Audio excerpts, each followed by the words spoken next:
শুভ দুপুর বন্ধুরা, দেখো আজকে আমি রান্না করছি কাটা পোনা আর এখানে আলু ছুলে নিয়েছি। তোমরা একটু দেখতে থাকো, আমি রান্না করছি, কিভাবে রান্না করছি। হলুদ দিয়ে দিলাম, নুনটাও দিয়ে দিলাম।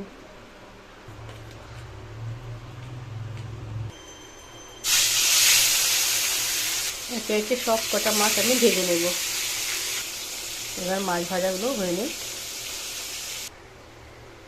ফোড়নে খানিকটা জিরে দিয়ে দিলাম। এবারে দিচ্ছি কাটা আলুটা, এবারে ভেজে নেব আলুটা। নুন দিয়ে দিলাম।